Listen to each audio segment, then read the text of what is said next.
સાર્થક કરતી Vadodara railway police માત્ર ગણતરીના કલાકોમાં જ લાખોના દાગીના ચોર સાથે પકડીને દાગીના મૂળ માલિકને પરત કરતી railway police.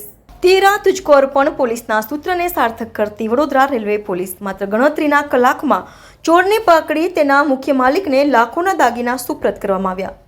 Vadodara railway station ખાતે ક્રાઇમના ઘણા બધા બનાવો સામે આવતા હોય છે અને પોલીસ ચોપડે પણ નોંધાતા હોય છે, ત્યારે ટ્રેનમાંથી રૂપિયા તેમજ દાગીના ચોરાય છે અને પોલીસ ચોપડે નોંધાયા બાદ વર્ષ સુધી તેનો નિકાલ પણ નથી આવતો।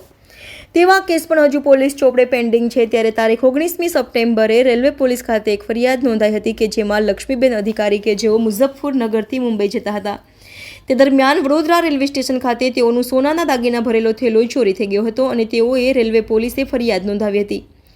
ત્યારે રેલવે ઇન્ચાર્જ અધિકારી તેમજ ઉચ્ચ અધિકારીને જણાવતા તેઓ દ્વારા રેલવે સ્ટેશન ખાતે નાકાબંધીની જેમ ચેકિંગ હાથ ધરાયું હતું, સાથે જ સીસીટીવી કેમેરા પર બાજ નજર રાખવામાં આવી રહી હતી।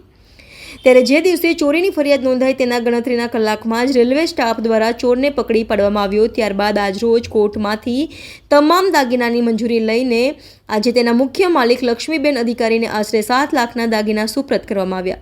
ત્યારે તેરા તુજકો અર્પણ પોલીસનું આ સૂત્ર ક્યાંક ને ક્યાંક રેલવે પોલીસે સાર્થક કરી બતાવ્યું છે। ત્યારે દાગીના સ્વીકારતાની સાથે જ ફરિયાદીના આંખમાં આંસુ હતા, સાથે જ રેલવેના પીઆઈ એચડી વ્યાસ પણ ભાવુક નજરે પડ્યા હતા। ત્યારે એવું કહી શકાય કે રેલવે ક્રાઇમ રેટ ઇતિહાસમાં પ્રથમ વખત એવું બન્યું હશે કે જે દિવસે ચોરી થઈ તે જ દિવસે આરોપી પકડાઈ ગયો અને માત્ર 5 દિવસમાં મુખ્ય માલિક સુધી તેની તમામ કિંમતી ચીજવસ્તુઓ સુપ્રત કરવામાં આવી। જય હિન્દ। સૌપ્રથમ વડોદરા પોલીસ અધિક્ષક પશ્ચિમ રેલવે સરોજ કુમારી સાહેબ તથા નાયબ પોલીસ અધિક્ષક વડોદરા વિભાગ વડોદરા GS બારિયા સાહેબની સૂચના અને માર્ગદર્શન હેઠળ જે ઘટના બનેલી હતી તેની છાનબીન કરવા માટે અને જે ચોરી થયેલી હતી એના તુરત જ ગણતરીના કલાકોમાં શોધી કાઢવા માટે સૂચના આપવામાં આવેલી। પીઆઈ સાહેબોએ ટીમ બનાવેલી અને તાત્કાલિક સીસીટીવી ફૂટેજ ચેક કરવામાં આવેલા, પ્લેટફોર્મ પર તરત જ ટીમો રવાના કરવામાં આવેલી હતી અને ગણતરીના કલાકોમાં તાત્કાલિકમાં જ એક અજાણ્યા ઇસમની હરકતો છે એ અનનેચરલ જોવા મળી હતી। તો આ અનનેચરલ મુવમેન્ટના આધારે અને સીસીટીવી ફૂટેજને ચેક કર્યા અને એ આધારે આ ઈસમને પકડી પાડેલો હતો અને એ ઈસમને પકડી પાડી અને તેની પૂછપરછ કરી તેનો સામાન છે એ ચેકિંગ કરવામાં આવતા તેની પાસેથી આ ગોલ્ડનો સામાન મળી આવેલો હતો, જે આધારે વધુમાં પૂછપરછ કરતા અને તેમાં વધુ જે કિંમતનો સરસામાન હતો તેની સાથે મોબાઈલ અને અન્ય ડોક્યુમેન્ટ ચેક કરતા જે વ્યક્તિનો સામાન હતો તેની સાથે સંપર્ક કરતા એ વ્યક્તિનો સામાન મળી આવેલો છે અને જે 18 તારીખે એ લોકો પનવેલથી દિલ્હી જવા માટે રવાના થયેલા હતા અને 19 તારીખે મધરાત્રે એ ઊંઘી ગયેલા તો ઊંઘની તકનો લાભ લઈ અને ચોરે આ સામાન ચોરી કરી અને વડોદરા પોલીસ સ્ટેશનથી એને ભાગવાની કોશિશ પણ કરેલી હતી, પરંતુ આરપીએફ અને જીઆરપીએની સઘન અને સખત મહેનતના પરિણામ સ્વરૂપે ચોર ભાગવામાં સફળતા પામેલ નહીં અને આ સરસામાન છે એ તાત્કાલિક જ જપ્ત કરી લેવામાં આવેલો હતો તેમની પાસેથી। મેડમ, આજે તમે અન્ય સામાન અર્પણ કર્યો છે, ક્યાંક એમના આંખમાં એક ખુશીના આંસુ પણ હતા, કારણ કે 7 થી 8 લાખનો કિંમતી દાગીના હતા અને તમને પણ કેટલી ખુશી થઈ કે આવું કોઈનું ખોવાઈ ગયેલી વસ્તુ તમે ત્યાં સુપ્રત કરતા?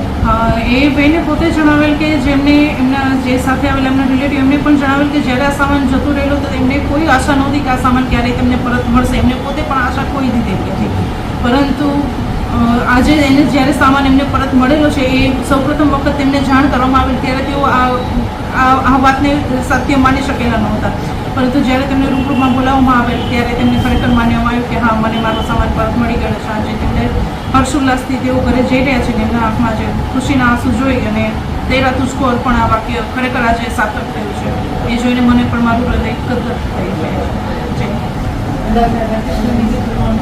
मुंबई से दिल्ली जा रहे थे और फंक्शन अटेंड करने गए हुए थे हम और मुजफ्फरनगर से मुंबई में वापस आ रहे थे और रेलवे में मतलब चोरी हुआ है। वडोदरा रेलवे पुलिस ने पकड़ा और हमें हमारा सामान मिल गया। क्या क्या था, कीमती चीज़ें क्या क्या थी? गले का 2 मालाएं थी, उसमें गोल्ड मोती थी और 4 चूड़ियाँ थी, एक बहू की थी, मेरी थी और कान की थी और सिर में लगाने की थी। सब गोल्ड का था। हाँ जी, कितनी कीमत का होगा? 7-8 लाख। 7-8 लाख। 7-8 लाख। कितना धन्यवाद कहना चाहते हो, क्योंकि अभी बहुत बहुत बहुत धन्यवाद कहना चाहते हैं जो ड्यूटी दे रहे थे, उनकी जो ईमानदारी और यहाँ तक आई है, बहुत बहुत धन्यवाद। क्या नाम है आपका पूरा? लक्ष्मी कविता